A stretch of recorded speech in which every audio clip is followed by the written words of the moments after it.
Hola my lovely friends, I'm Blanco, and today you're gonna expand your vocabulary. I know you all love these grammar lessons, but from time to time you need to learn new words to talk about new things.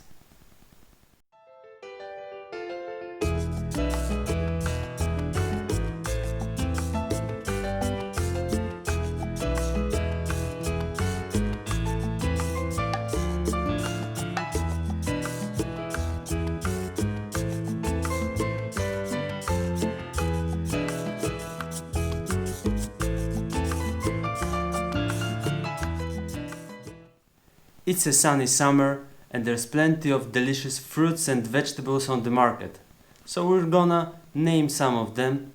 It will help you buy that lovely stuff while abroad and understand the ingredients of some typical dish. Let's start with fruits. The Spanish word las frutas is fairly similar to English, so it will be easier to remember. El coco, la piña. These two delicious fruits are the main ingredients of a piña colada drink. Originally is from Puerto Rico, but is also well known in Cuba. Las uvas. In Spain, there is a beautiful tradition related to grapes. It's called the 12 grapes of luck, las 12 uvas de la suerte. And according to this tradition, if you eat a grape with each clock bell strike at midnight of December 31st, you will have a good luck the whole year. La lima. Thanks to the unique taste of lime mixed with mint, Cuban special mojito is so great, even without alcohol. El plátano.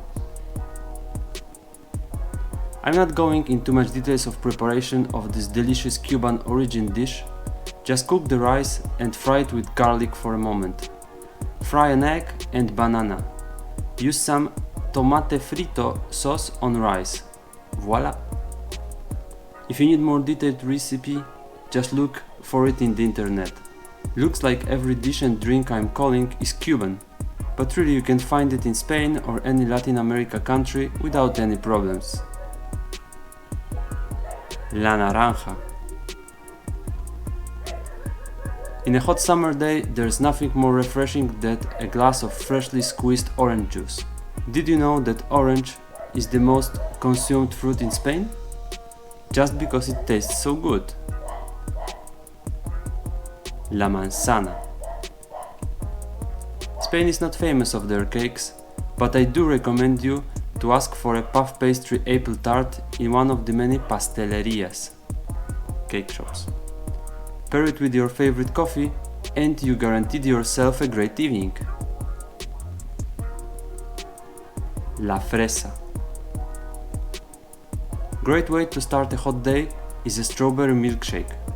It goes with almost every breakfast, or it can serve as a breakfast if you are on a diet. Just throw strawberries and milk of your preference, it doesn't have to be the cow's milk, to the shaker, and practically that's the whole recipe. In fact, there's hundreds of variations of this drink. You can add more fruits, sugar of your choosing, ice, the list is endless. El limón. We had a lime on our list, so it would be incomplete without a lemon. I'm not a big fan of lemon cakes, so I'm recommending it in drinks. It goes with almost every drink in my opinion, making it more fresh. Drinking water is very important, especially on a hot day.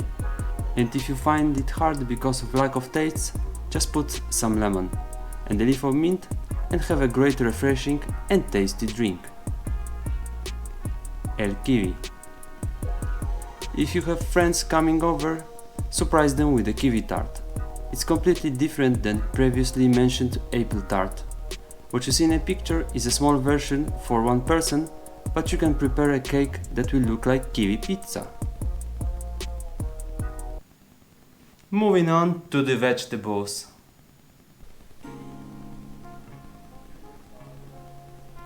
el ajo. The garlic is one of the most important ingredients in Spanish cuisine. Don't worry, it doesn't mean that everything tastes like garlic. In most of the cases you won't even notice, but it adds an extra layer of taste and enriches the dish. La lechuga, el tomate, la cebolla, la zanahoria, el pepino, el pimiento.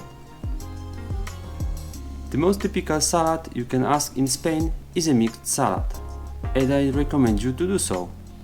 There are endless variations of this salad and in every place you can get a different one, but all of them are fresh and goes well with meat or fish. La patata. One of the most typical Spanish dishes is a potato omelette called tortilla de patatas, which by the way in Spain is called just tortilla. In Mexico, tortilla is something completely different, what you probably well know from wraps, tacos or burrito. Tortilla is very popular breakfast or lunch in Spain. There are even sandwiches with tortilla. Sandwiches with potato, only in Spain. Stay tuned, cause I will give you a detailed recipe of homemade tortilla in the end of this video. El maíz. I already mentioned tacos, so probably everybody are thinking about it. Originally it's from corn flour, not from wheat flour, and it's better like this and more healthy. La coliflor. If you tried boiled cauliflower and you didn't like the smell or the taste, give it another try. This time roast it. Add olive oil, spices of your choosing, and you might find it very different and tasty. I honestly recommend it because it's rich with fiber and antioxidants. Before wrapping up this video, the promised Spanish potato omelette recipe.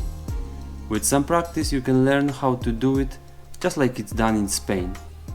If you have problem with potatoes at the beginning, try pre-cooking them a bit next time before frying it with onion. That's it for today, guys. I hope you found this lesson worthwhile, or at least entertaining. If so, please leave a like, share it with a friend and subscribe to my channel. Let me know in the comments how your tortilla came up. Bye!